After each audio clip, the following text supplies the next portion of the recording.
हम लोग घटना चक्र 2026 साइंस केमिस्ट्री सेक्शन पढ़ रहे थे। केमिस्ट्री सेक्शन में हम लोगों ने मिश्र धातु तो कंप्लीट कर लिया। आज हम लोग 6A यानी कि अधातुएं का पार्ट ए कार्बन और उसके भिन्न रूप पढ़ेंगे।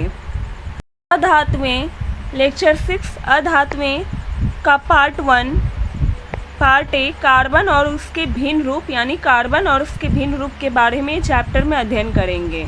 कार्बन क्या है? तो एक अधातु है जो विभिन्न रूपों, धातु नहीं, तत्व 3 प्रकार का होता है, धातु, अधातु, उपधातु। और ये धातु नहीं, कार्बन अधातु है, ठीक है, जो विभिन्न रूपों में उपस्थित रह सकती है। प्रत्येक रूप को इसका अपरूप कहते हैं। ऑक्सो कार्बन कार्बन का अपरूप नहीं है। ऑक्सो कार्बन एक अकार्बनिक यौगिक है जो केवल कार्बन और ऑक्सीजन से युक्त होता है। ग्रेफाइट एवं हीरा दोनों ही कार्बन के अपरूप हैं। हीरा सबसे कठोर प्राकृतिक तत्व होता है जबकि ग्रेफाइट हीरे से मुलायम होता है। हीरे के गलनांक एवं क्वथनांक बहुत उच्च होता है। ग्रेफाइट का प्रयोग पेंसिल के लेड बनाने में किया जाता है। ग्रेफाइट विद्युत का चालक होता है।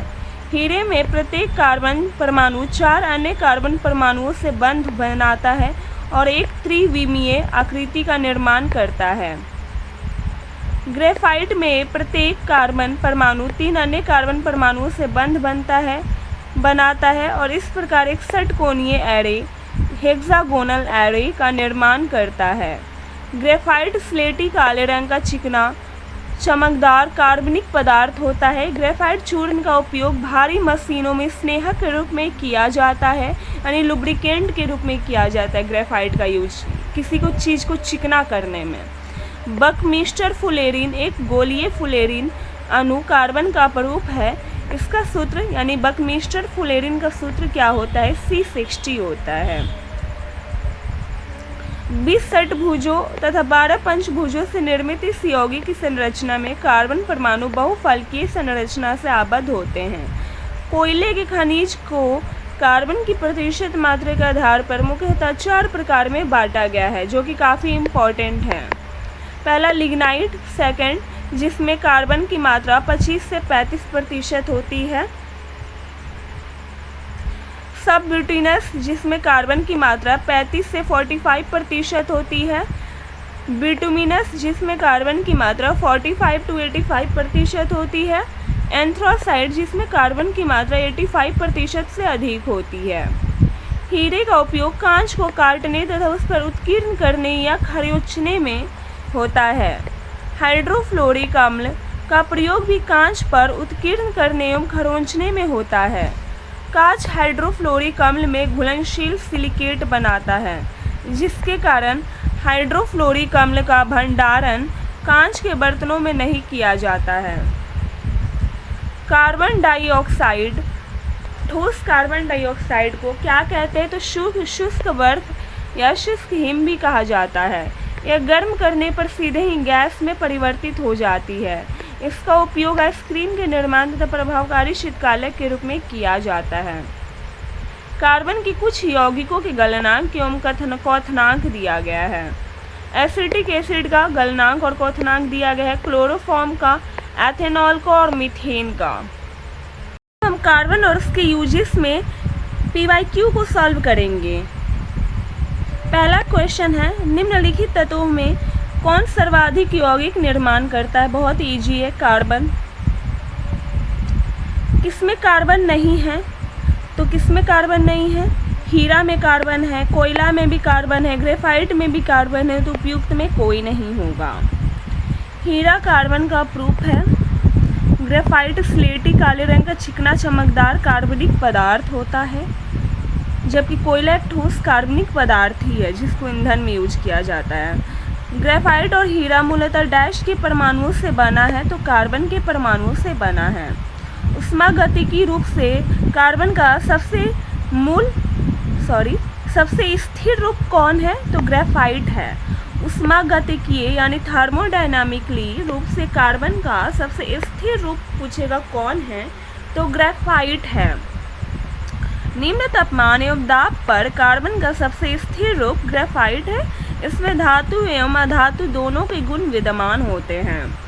इसकी तापीय और विद्युत चालकता उच्च होती है। ग्रेफाइट में कार्बन परमाणु एक तलीय संघनित रिंग प्रणाली में षटकोणीय रूप से व्यवस्थित रहते हैं। ग्रेफाइट और हीरे के बारे में कौन सा कथन सत्य है? तो कौन सा कथन सत्य है? इनके पास एक जैसी क्रिस्टल संरचना है, इनकी कठोरता समान है, इनकी विद्युत चालकता समान है। तीनों गलत है। वे एक समान रासायनिक प्रतिक्रिया से गुजर सकते हैं। डी लेकिन सही है, ये लेकिन तीनों गलत है। हीरा और ग्रेफाइट दोनों ही रासायनिक रूप से एक समान है। रासायनिक रूप में दोनों समान है, ये याद रखना दोस्तों, आता है क्वेश्चन, बीपीएससी का फेवरेट क्वेश्चन है यह। दोनों ही कार्बन परमाणुओं द्वारा निर्मित है। हालांकि इन दोनों की परमाणुवीय एवं क्रिस्टलीय रूपरेखा पूर्णतः भिन्न है, यानी कि अलग है। हीरे में प्रत्येक कार्बन परमाणु 4 अन्य कार्बन परमाणुओं के साथ बंध बनाता है, जिससे एक कठोर त्रिमीय संरचना का निर्माण होता है। जबकि ग्रेफाइट में प्रत्येक कार्बन परमाणु समान तल में 3 अन्य कार्बन परमाणुओं के साथ बंध बनाता है, जिससे एक षटकोणीय एरे का निर्माण होता है। स्केल पर ग्रेफाइट की कठोरता लगभग 1 से 2 तक है। इसका अर्थ है कि ग्रेफाइट बहुत कोमल मुलायम है, जबकि हीरा जो है बहुत ही कठोर प्राकृतिक पदार्थ होता है। इसकी कठोरता अप्रॉक्स 10 है। हीरे की उसमें चालकता अति उत्तम है, जबकि विद्युत का कुचालक है। हीरा जो है विद्युत का कुचालक है, लेकिन उसमें चालकता अति उत्तम है। इसके विपरीत ग्रेफाइट विद्युत का सुचालक है। हीरा एवं ग्रेफाइट रासायनिक रूप से एक समान है, अतः दोनों ही एक समान रासायनिक प्रक्रिया से होकर गुजर सकते हैं। हीरा और ग्रेफाइट के बारे में कौन सा कथन सत्य है? उनकी विद्युत चालकता समान होती है, गलत है जी। उनके पास समान क्रिस्टल संरचना, ये भी गलत है। उनके पास समान डिग्री की कठोरता, गलत है, यानी उपयुक्त कोई भी नहीं। प्रयोगशाला में विकसित हीरे के संदर्भ में हीरे के बीज के रूप में किसका उपयोग होता है? तो क्यूबिक हीरे के बीज के रूप में, अच्छा, तो ग्रेफाइट का यूज होता है। एलजीडी का बात हो रहा है। एलजीडी के संदर्भ में हीरे के बीज के रूप में किसका उपयोग होता है? तो ग्रेफाइट का यूज होता है। प्रयोगशाला में विकसित हीरों का उत्पादन निम्न 2 प्रौद्योगिकियों द्वारा किया जाता है। पहला उच्च दाब उच्च तापमान, दूसरा रासायनिक वाष्प जमाव। ठीक है।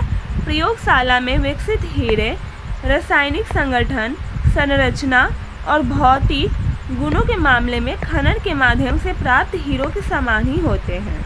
प्रयोगशाला में विकसित हीरों के निर्माण की प्रक्रिया एक बीज से प्रारंभ होती है, जो वस्तुतः दूसरे हीरे का एक टुकड़ा या कार्बन स्रोत होता है। इसी पर इन हीरों का विकास किया जाता है।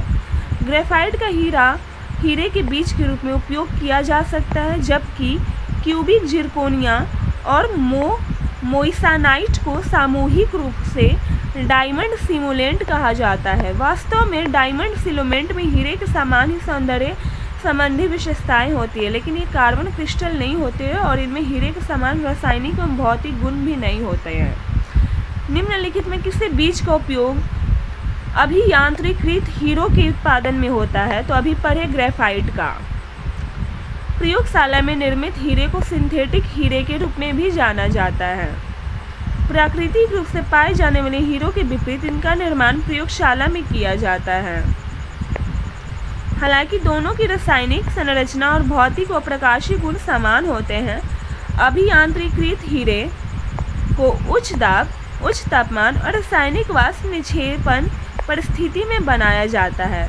इस परिस्थिति में बीज अर्थात हीरे के टुकड़े को शुद्ध ग्रेफाइट कार्बन के साथ लगभग 1500 डिग्री सेल्सियस तापमान और अत्यधिक उच्च दाब में प्रसंस्कृत किया जाता है। शुद्ध सिंथेटिक हीरे का प्रयोग इलेक्ट्रॉनिक्स में उच्च शक्ति वाले लेजर डायोड और उच्च शक्ति ट्रांजिस्टर के हीट स्प्रेडर के रूप में किया जाता है। कौन सा केवल कार्बन से बना हुआ है? तो ग्राफीन केवल कार्बन से बना हुआ है। ग्राफीन कार्बन का एक द्विआयामी अपरूप है। वंडर मटेरियल के रूप में प्रचलित यह कार्बन का अपर रूप उच्च गति इलेक्ट्रॉनिक्स, बैटरी एवं बायो सेंसर के निर्माण में महत्वपूर्ण योगदान देता है। ग्रेफाइन होता है कार्बन का नैनो प्रतिरूप होता है। ग्रेफाइन एक अणु मोटाई वाली सामान्य कार्बन की एक पतली परत है जिसके नैनो प्रौद्योगिकी के क्षेत्र में महत्वपूर्ण अनुप्रयोग है। अधोलिखित में कौन सा कार्बन का अपरूप नहीं है? ग्रेफाइट है, फ्लोरीन है, 660, हीरा तो है ही लेकिन ऑक्सो कार्बन्स नहीं है। पेंसिल का लीड है तो ये ग्रेफाइट से बना होता है। ग्रेफाइट और हीरा दोनों ही कार्बन के अपरूप है। हीरा सबसे कठोर होता है जबकि ग्रेफाइट हीरे से मुलायम होता है। ग्रेफाइट का प्रयोग पेंसिल के लेड बनाने में किया जाता है। लेड पेंसिल में होता है तो ग्रेफाइट होता है लेड पेंसिल में। निम्नलिखित कथनों पर विचार करो। ऑटोमोबाइल और एयरक्राफ्ट में प्रयुक्त होने वाले अवयवों के विनिर्माण में कार्बन तंतुओं का इस्तेमाल किया जाता है। कार्बन तंतु एक बार प्रयुक्त होने पर पुनर्चक्रित नहीं किए जा सकते हैं, ये गलत है जबकि ये सही है। कार्बन तंतु को पुनर्चक्रित किया जा सकता है, इसलिए केवल 1 कथन सही है। कार्बन तंतु एक साथ बंधे कार्बन परमाणुओं से बने होते हैं जो एक लंबी श्रृंखला है बनाते हैं। कार्बन तंतु बेहद कठोर, मजबूत और हल्के होते हैं और इनका व्यापक उपयोग विमानों, मिसाइलों, प्रक्षेपण यानों और उपग्रहों के निर्माण में किया जाता है। ठीक है। कार्बन फाइबर से बने उत्पादों को उनके हल्के होने और टिकाऊ होने जैसे गुणों के कारण ऑटोमोबाइल उद्योग में व्यापक रूप से प्रयोग किया जाता है, इसलिए कथन 1 सही है। और कार्बन तंतु को पुनर्चक्रण योग्य बनाया जाता है, इसलिए कथन 2 गलत है। निम्नलिखित में कौन सा युग्म सही सम्मिलित नहीं है? सूखी बर्फ को ठोस CO2 कहते, सही है। सेविन कीटनाशक हुआ, सही है। टेफ्लॉन फ्लोरोओरिन युक्त बहुलक हुआ, ये भी सही है। लेकिन फ्लोरीन जो होती है ये गलत है क्योंकि फ्लोरीन एक C60 होती है। फ्लोरीन कार्बन का अणु है। पहले फ्लोरीन अणु का निर्माण इतना में बंक मिस्टर फ्लोरीन नाम से किया गया था, यानी कि C60 भी कहा जाता फ्लोरीन को, bunk mister fluorine. Bunk mister fluorine है कार्बन यौगिक का एक रूप है जिसमें 60 कार्बन परमाणुओं का गुच्छ होता है जो परस्पर पंचभुज या षटभुज से बने बहुफलकीय संरचना से जुड़े होते हैं। निम्नलिखित में कौन सही सुमेलित नहीं है? तो यही सही सुमेलित नहीं है क्योंकि अभी परे फ्लोरीन्स को क्या कहते हैं? C60 कहते हैं। केरोटीन मानव त्वचा की बाहरी परत में पाए जाने वाला प्रोटीन है, ये भी सही है। मस्टर्ड गैस रासायनिक युद्ध में प्रयुक्त होने वाला विषैला द्रव है, ये इंपॉर्टेंट आता है। ये शुष्क बर्फ CO2 को कहते हैं, ये पता ही है।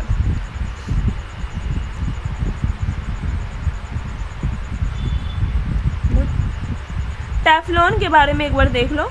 पॉलीटेट्रा फ्लोरोएथिलीन का व्यापक नाम है। टेफ्लॉन किसका नाम है? तो पॉलीटेट्रा फ्लोरोएथिलीन का नाम है।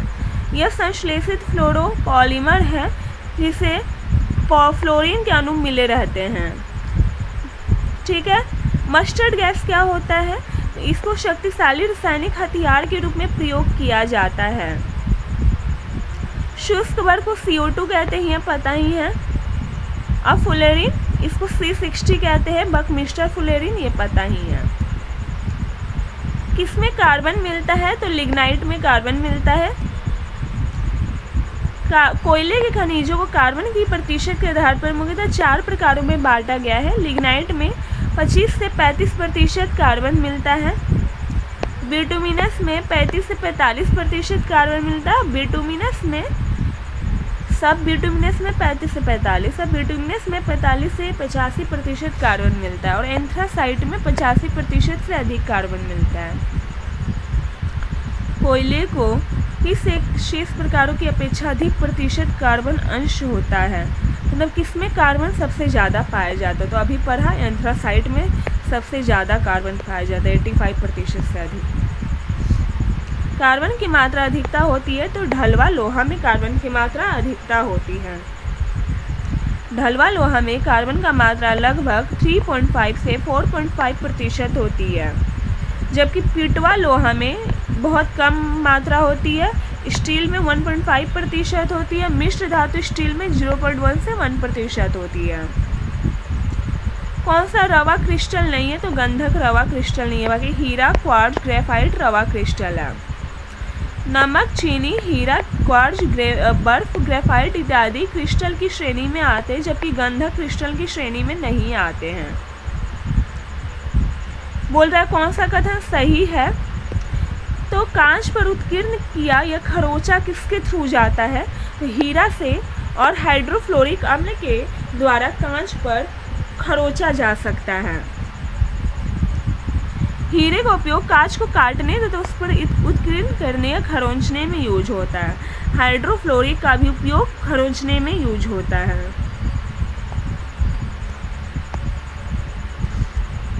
जो इम्पोर्टेंट नहीं है, बहुत ही ओल्ड क्वेश्चन है, वो हम नहीं पढ़ाएं, ठीक है, वो नहीं करवाएं।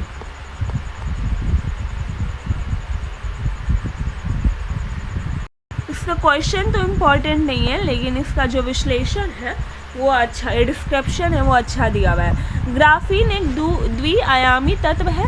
द्विआयामी होने का लाभ यह है कि इनमें विद्युत को नियंत्रित करना त्रिविमीय तत्व की तुलना में ज़्यादा सरल होता है।